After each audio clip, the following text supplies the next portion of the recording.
At the end of this film, I was just flabbergasted by the sheer scope of it and how well it captured a movement. I just watched Malcolm X for the first time, and I want to talk about it.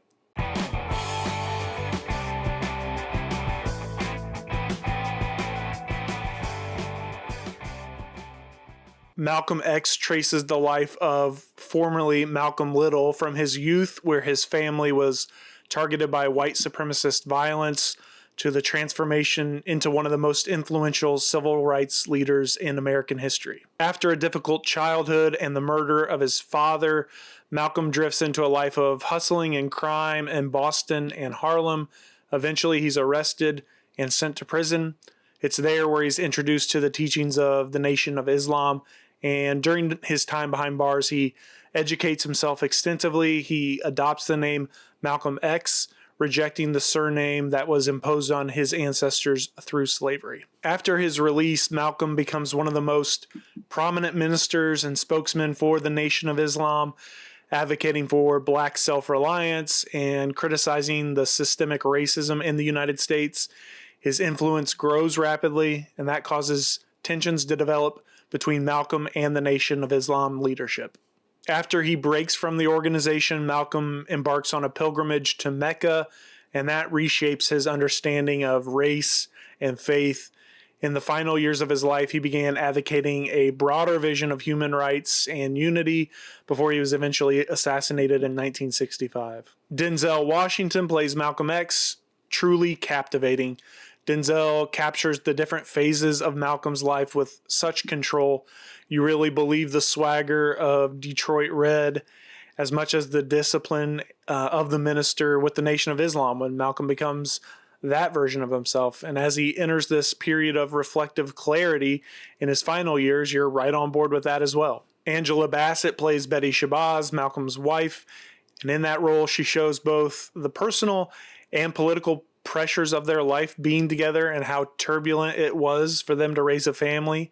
She and the children become something that Malcolm can't stand to lose, when earlier in the film and in his life, he comments that the scariest thing on earth is a man with nothing to lose. Delroy Lindo plays West Indian Archie, appearing in Malcolm's early Harlem years. He represents sort of the dangerous and competitive environment that Malcolm navigates before he goes to prison.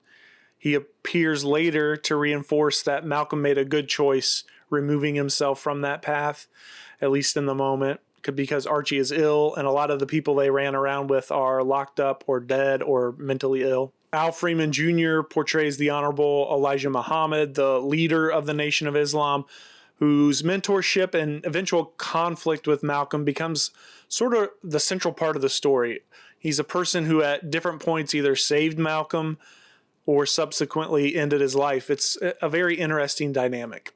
Malcolm X was directed by Spike Lee, who is known for sort of blending political urgency with bold visual style. Think Do the Right Thing, which is also a masterpiece to me, and more recently Black Klansman. Lee approaches Malcolm X not just as a biography, but as a statement piece about race and identity and power in America.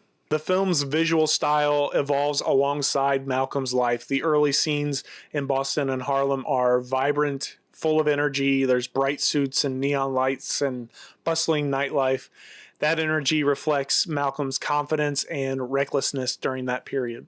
Once Malcolm enters prison and later joins the Nation of Islam, the palette becomes more structured. The imagery is now more formal, mirroring the discipline and the order of Malcolm's new life. One thing that really grabbed my attention was Lee's use of powerful historic imagery throughout the film. He weaved in real footage of Malcolm X with the footage of Denzel, weaved in scenes from Selma, from the 1967 Newark riots, and he opened with the Rodney King beating, which had actually just taken place 1 year before the film's release in 1991. The opening alone, where the American flag burns and dissolves into the shape of the X, immediately frames the story as a confrontation with American history itself. There are so many beautiful shots in this film, and the scale of this film is unreal. As I mentioned in the opening, we go back to the 30s and see racial violence there.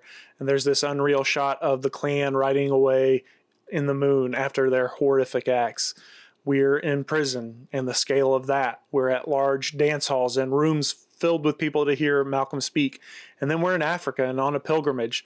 This is a very epic film, and kudos belong to Lee and the cinematographer Ernest Dickerson, who also worked with Lee on Do the Right Thing. The frame that encapsulates the film to me is when the Nation of Islam has marched to the hospital to ensure that one of their brothers is going to make it after some police violence. The order and power of the group attracting other bystanders to join the movement, even for just that moment. In that moment, you see the true power of Malcolm's words, but also based on police reaction, how vulnerable that makes Malcolm. Before that moment at the hospital, you see Malcolm and a couple other Nation of Islam members in the police station. They're framed a step lower than the officers, I think reflecting the systemic and racial power imbalance of that time, and still, quite frankly. But Malcolm and his men stand firm in the face of it. And I love that moment too, because they didn't back down, and in that moment they were able to get the injured man to the hospital in the first place to get us to the postcard moment. The philosophy of Malcolm X, the man, is clearly stated in this film. And I think outside of that, though, it's about transformation. Malcolm's life is marked by a series of reinventions. There are 5 or more versions of Malcolm we see in this film, each shaped by the world around him, but also by his willingness to question his own beliefs. Malcolm isn't just shown as a static or a perfectly certain person. I think the film really celebrates growth, self-education, and intellectual courage. Also, the head that wears the crown is heavy. Malcolm is sought out for his intellect and rises in the Nation of Islam, but as he rises too high to them and gains too much popularity for their liking, his former allies and brothers turn on him. It really says something about power from Elijah Muhammad's side, that absolute power corrupts absolutely, and from Malcolm's intellectual power and willingness to stand alone results in fear and anger from multiple points directed at him. Names and identity are discussed throughout the film. Malcolm rejecting little and adopting X symbolizes the loss of ancestral history through slavery and the effort to reclaim his own personal agency.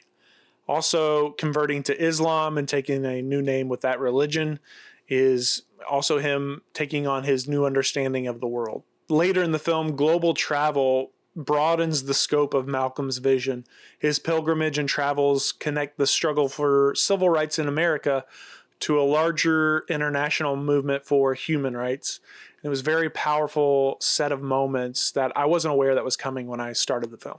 There's a lot to unpack with Malcolm X. If I missed any themes or symbolism that are important or resonate with you, drop them in the comments and let's discuss. Beside the assassination, which you enter the film knowing that it's building to that moment, the pivotal moment of Malcolm X is Malcolm's pilgrimage to Mecca. There he sees Muslims of many different races worshiping together in love and complete brotherhood. That experience profoundly changes his worldview. The pilgrimage pushes him toward a more inclusive vision of racial solidarity and begins the final stage of his ideological transformation. He's able to atone for ways that he felt he was wrong or misdirected people.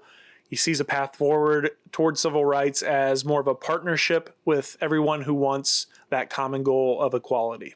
This movie is essentially 3.5 hours long, and I will say it did not feel that long when watching it, but I had been putting off watching it just based on the length. It's a task to carve out that amount of time for a movie these days, but take it from me, this one's worth it. I've seen Do the Right Thing a handful of times and would have told you that it was Spike Lee's best before today, but now I just sit here in awe of what was accomplished on Malcolm X. It's not just a city block we're looking at here. I also prefer that Spike Lee had a smaller part in this. The way that Denzel Washington carries this film is unbelievable. I think this movie moved up in the list of best performances from Denzel for me too. It feels alive. It feels electric even today. It showcases a man who isn't afraid to grow or evolve or learn and question his own beliefs and the things around him. And as we work through life, that's what we're supposed to do if we're ever going to figure out who we are and what we believe. That wraps it up for Malcolm X. Thank you all so much for hanging out. Please like and subscribe if you enjoyed this video. I would really appreciate it. And if you're so inclined, check out the Patreon. I currently have it set up one low price for everything you see there, $3 a month as we build up the community. But thanks so much, movie lovers. We'll see you next time.